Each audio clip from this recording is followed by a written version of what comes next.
Hello friends, this is Momit Kumar Jain. Welcome to target for IQ. देखिए, आज हम जो टॉपिक लेके आ रहे हैं वो आईपीसी में एक्सटॉर्शन है, यानी कि आज हम बात करेंगे उद्यापन की। और एक्सटॉर्शन या उद्यापन की यदि हम बात करें तो सेक्शन 383 में इसको डिफाइन किया हुआ है। देखिए, मैं आज आपको कोशिश करूंगा उद्यापन को समझाने के लिए। देखिए, ये कह रहा है कि जो कोई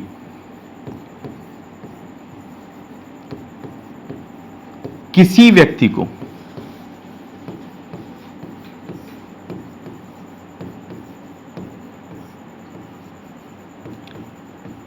स्वयं उस व्यक्ति को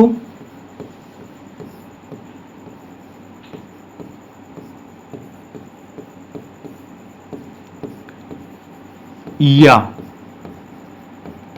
किसी अन्य व्यक्ति को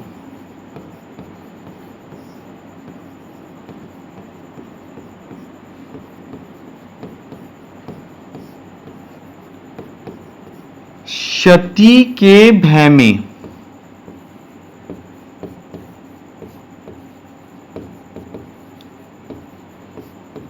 शास्य डालता है, इंटेंशनली शास्य डालता है। हम देखिए, पहले यदि हम बात करते हैं एक्सटॉर्शन की, तो देखिए बहुत लॉजिकल बात यहां पर लिखी हुई है कि एक्सटॉर्शन का क्या मतलब है। एक्सटॉर्शन का मतलब है, यहां पर मैं बात कर रहा हूं कि जो कोई किसी व्यक्ति को, स्वयं उसी व्यक्ति को या किसी अन्य व्यक्ति को क्षति के भय में शास्य डालता है। अब बात यहां पर आती है कि क्षति से क्या मतलब हुआ, तो इसे आईपीसी के सेक्शन 44 में डिफाइन किया हुआ है। और यदि हम 44 की बात करते हैं तो क्षति में चार चीजें आती हैं, चाहे वो संपत्ति की क्षति हो, चाहे वो शरीर की क्षति हो, चाहे वो मन की क्षति हो, चाहे रेपुटेशन या ख्याति की हम बात करें। तो यहां पर यदि ऐसा हो कि जो कोई किसी व्यक्ति को, स्वयं उसी व्यक्ति को या किसी अन्य व्यक्ति को क्षति के भय में शास्य डालता है। अब वो कोई व्यक्ति, यानी कि ऐसा व्यक्ति किसी दूसरे व्यक्ति को स्वयं उसी की या किसी अन्य व्यक्ति की क्षति करने के भय में क्यों डाल रहा है, क्योंकि तद्वारा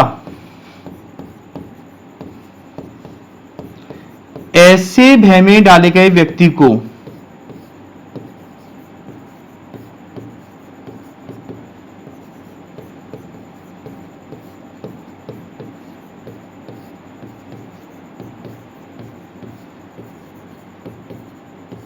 क्या कोई संपत्ति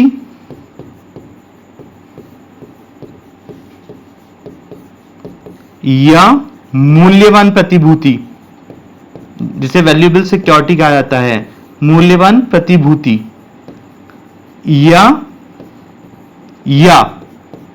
मुद्रांकित और हस्ताक्षरित कोई वस्तु, मुद्रांकित या हस्ताक्षरित कोई वस्तु जिसे मूल्यवान प्रतिभूति में परिवर्तित किया जा सके, किसी व्यक्ति को परिदत्त करने के लिए उत्प्रेरित करता है, तो ऐसा व्यक्ति क्या करता है, एक्सटॉर्शन करता है, उद्यापन करता है।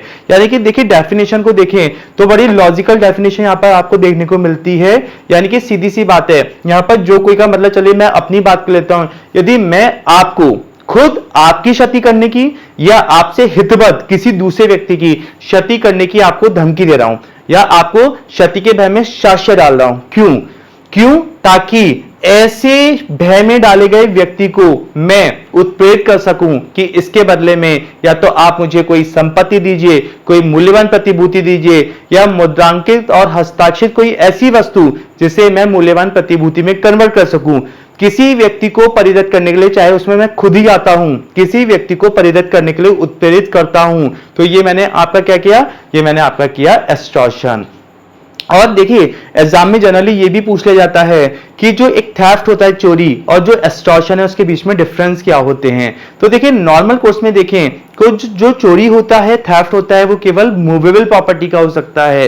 लेकिन यहां पर यदि हम एक्सटॉर्शन की बात करते हैं तो यहां पर जो हम संपत्ति को परिदत्त करने के लिए आपको उत्प्रेरित कर रहे हैं, वो संपत्ति मूवेबल भी हो सकती है और इमूवेबल भी हो सकती है। और साथ में इस बात को आपको ध्यान रखना है कि चोरी के मामले में जो अपराधी होता है वो संपत्ति को खुद हटाता या ले जाता है, लेकिन यहां पर जो एक्सटॉर्शन की बात की जाती है, तो यहां पर हम जो संपत्ति का जो स्वामी होता है उसे सदोष पूर्वक उस संपत्ति को खुद को या किसी अन्य व्यक्ति को परिदत्त करने के लिए हम उसे उत्प्रेरित करते हैं। और नॉर्मल कोर्स में आप देखें चोरी के मामले में जो थ्रेट होती है, धमकी होती है या फोर्स या बल का प्रयोग जनरली नहीं होता, लेकिन उद्यापन में हम ऐसे व्यक्ति को क्षति के भय में साक्ष्य डालते हैं। तो जनरली आप देखें तो चोरी और उद्यापन में ये बेसिक डिफरेंस देखने को मिलता है। तो आज का टॉपिक हमारा यहीं तक रहेगा, बाकी नेक्स्ट वीडियो में आपसे फिर मुलाकात होगी। Thank you so much.